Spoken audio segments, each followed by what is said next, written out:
everyone, and welcome to another Gladsley review. So we recently decided we're going to do it. We're going to pay for Mulan on Disney Plus. So this is our review. Yeah, so this is an add-on to your Disney Plus subscription. So in the UK it costs about £20. In the US I believe it's about $30. We'll go into that in more detail later on in this review, but first the plot. So very much like the animated version of this movie, Mulan decides to disguise herself as a man to join the Imperial Army to save her father, her older father, going into war. So a bit of a mixed bag when it comes to the cast. There's a few people in there that I have seen before, and there was quite a lot of people that I haven't. Yeah, so we'll start with F.A. as Mulan. I thought she did a really good job in this role. It was, to pull off being masculine and to look feminine at the same time. Yeah, I think it's quite hard. a tough job to do, yeah, because it's quite easy to do in animated form. Put that to real life, it can always not work as well. But I thought she did a really good job in here. Yeah, I think she was the right person to cast Yes, as well for Mulan. definitely. She really did look the part with everything on in the outfit and stuff. I was like, yep, that's Mulan. Actually, I think the cast as a whole was the perfect choice for this movie. So we also have Donnie Yen in here. Jet Li also makes an appearance in this movie, and although they didn't have much time on screen as Mulan did, again, it was good to see them on there. The other person I would like to mention is Tai Ma as Mulan's father. He had a great screen presence, even though, again, his scenes were short. Thought he was really, really good in this role. Yeah. And it's always nice to see Keiko O'Brien from Star Trek.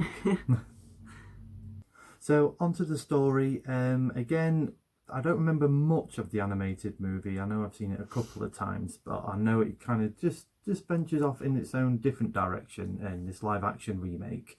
So I did like the beginning part of this movie where it kind of gives that time to breathe as we sort of discover Mulan and sort of the heritage of daughters having to marry and be honourable to the family in that way, whilst obviously the men go out and fight and everything else that goes with it. So I like that sort of that aspect. And then sort of when Mulan went to the army training up, I like that montage of it all and having to sort of deal with all them and the consequences of it all as well. Yeah, it was very cultural, wasn't it, as well? And it was a lot of, woman empowerment as well. Yeah. Like, women aren't supposed to do, like you said, women aren't supposed to do things like that. And it was just her kind of rebelling against that as well, and her trying to be her own person and saying, just because I'm a woman, I can fight, I can, be a big part for the family. Yeah, absolutely. It's that sort of fight between tradition and following your own path. Yeah.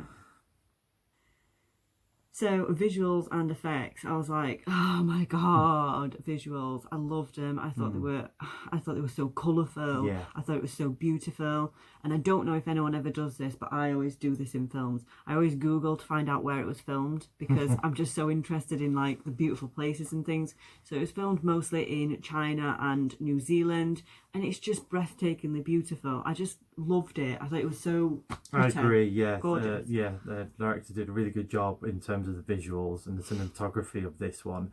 Very, very polished, but the only problem is in some of the scenes it makes the special effects look a bit weaker than in other parts of the movie. Some of it looks fantastic, like with the fighting and the camera angles.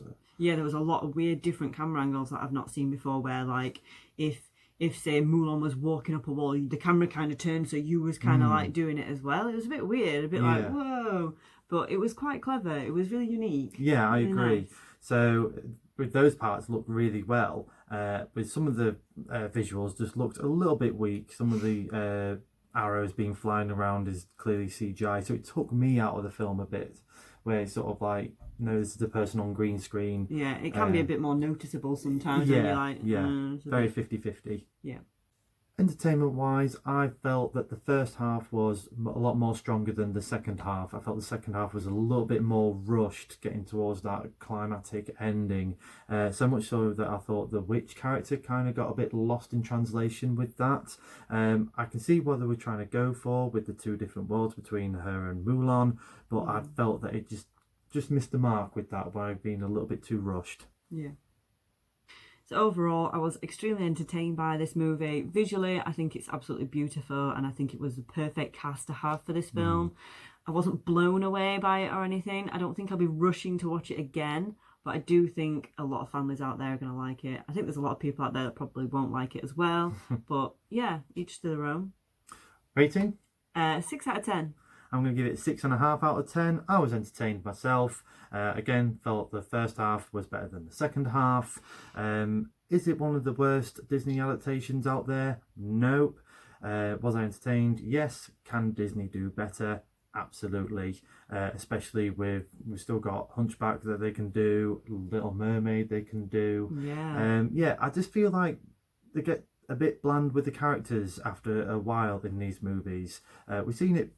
I think the one that accepted the trend was Beauty and the Beast. I thought that was a lot more sort of colourful and brought to life. Those characters were brought to life. I want to see this more in the Disney adaptations as well as good effects. So this is the bit you were all waiting for. Would we pay £20 to watch Mulan? I wouldn't pay £20. I would like to have paid £15. Yeah. But I understand why people don't want to pay for it. I can understand that a lot.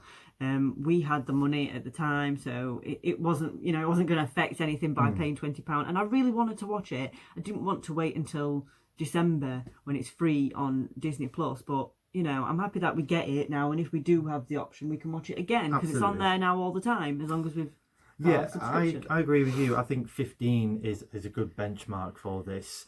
I think it's a little bit more pricier. I don't like it that it's been taken away out of the cinemas. I know, obviously, due to the global pandemic, we can't do that in America at the moment, but in the UK we could. So maybe have that option of both either Disney Plus or the cinema. I just, I get very worried about the sort of new on-demand streaming services taken away from cinemas. So as long as there's a fair share for both, I'm happy with that. And again, in terms of families, it might be a bit more easier just to sit at home and do that instead of going out. Yeah, it's a lot safer for some people. If people don't feel like they want to go out, then it's a good idea, I suppose, in that sense. Yeah, but I agree with you. 20 was a little bit too much for me. 15 was a lot better. But it is very easy to access. Yeah, and it's everyone's opinion as well. If you want to obviously download it, then cool. Go for it. So thanks very much for watching. We'd love to know what you think of the new Mulan, whether you liked it or you didn't like it. If you would pay the money to watch it as well, please comment below. We'd love to hear from you, and most importantly, stay safe. Don't forget to like, share and subscribe, and we'll see you again soon with some more reviews. Bye-bye. Bye.